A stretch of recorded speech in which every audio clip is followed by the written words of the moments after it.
Jangan lupa like, komen, dan share YouTube TVRI Bengkulu dan nyalakan loncengnya ya.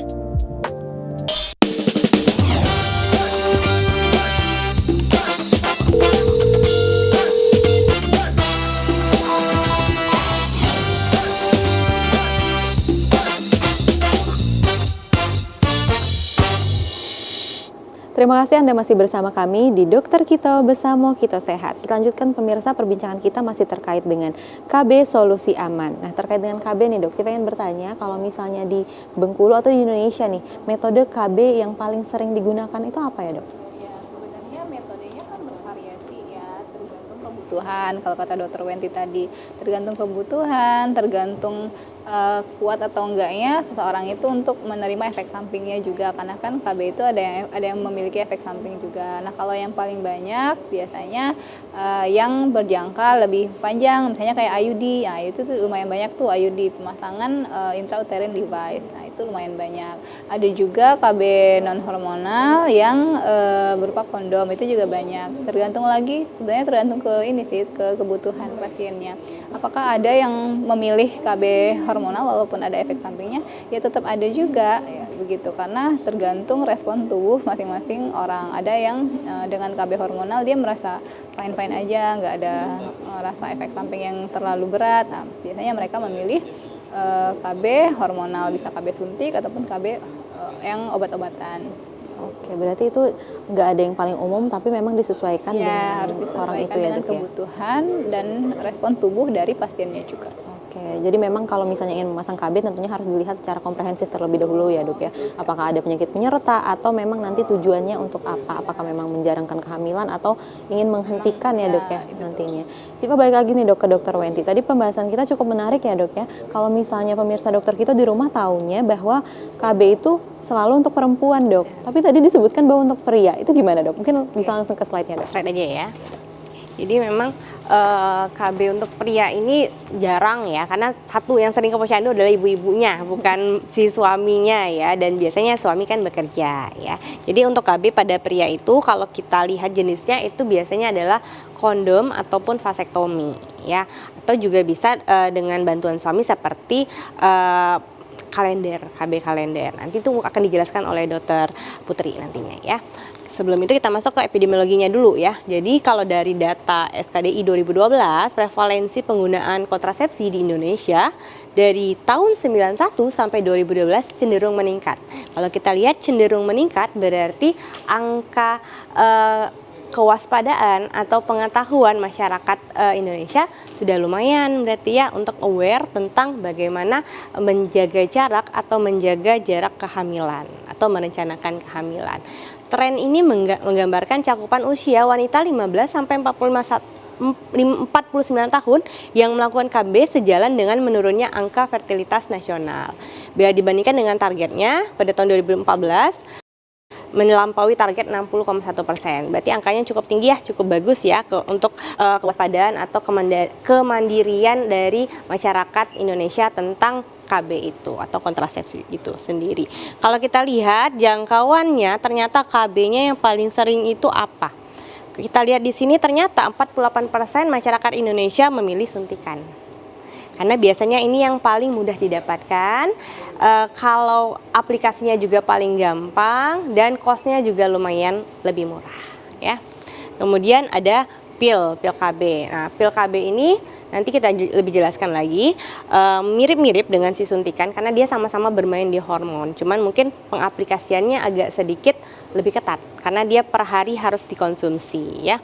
Kemudian yang paling sedikit adalah metode operasi pada wanita ya. IUD pada persentase 7% ya. Ini sekitar nice to know aja gambarannya, mana tahu pemirsa kira-kira ada gambaran nih, saya mau kontrasepsi yang mana kira-kira ya. Oke, kita lihat lagi. Nah, jadi kontrasepsi adalah kontra dan konsepsi, artinya mencegah kehamilan. Mencegahnya dari apa? Ini untuk nice to know aja ya, sekedar gambaran. Untuk mencegah terjadinya ovulasi, terjadinya spermatozoa, pertemuan oosit dan spermatozoa sehingga terjadinya implantasi. Contohnya ya, seperti IUD. Dia kan bentuknya seperti panah ya. Nah, dia akan menutupi untuk pertemuannya si spermatozoa dan oosit tadi. Oke, secara umum persyaratan metode kontrasepsi ideal adalah sebagai berikut: aman. Artinya tidak akan menimbulkan komplikasi berat jika digunakan. Makanya sangat penting untuk dilakukan konseling sebelum pemilihan kontrasepsi. Contoh, kalau yang ada penyakit kardiovaskular atau misalnya ada penyakit penyerta, harus dikonsultasikan kira-kira baiknya yang mana untuk kontrasepsinya. Kemudian berdaya guna, dalam arti jika digunakan sesuai dengan aturan akan dapat mencegah kehamilan, ya, mencegah. Jadi karena tidak ada yang 100% ya di alat kontrasepsi ini. Kita sebut saja IUD. IUD itu klaimnya adalah 99,9%. Jadi 1%-nya masih ada milik Allah, ya. Jadi 1%-nya masih memungkinkan jika terjadi kehamilan, ya. Maka tidak ada yang pasti sebenarnya. Ini adalah bentuk ikhtiar kita untuk merencanakan kehamilan sehingga tercipta keluarga yang sehat dan bijak, ya. Kemudian dapat diterima bukan hanya oleh penggunanya saja, melainkan juga oleh lingkungan budaya di masyarakat. Artinya, kita akan memilih kontrasepsi yang kira-kira tidak akan menyalahi aturan ataupun norma di sekitar, ya. Jadi gunakan yang masih sebatasnya atau sewajarnya, ya. Lalu terjangkau harganya oleh masyarakat. Dan bila penggunaan alat kontrasepsi tersebut dihentikan, bisa segera mengembalikan kesuburannya. Ini penting. Ini yang paling sering ditanyakan oleh masyarakat, ya, terutama masyarakat Kota Bengkulu, ya. Kalau saya pakai KB nanti dok, takutnya nanti saya susah hamil, misalnya seperti itu.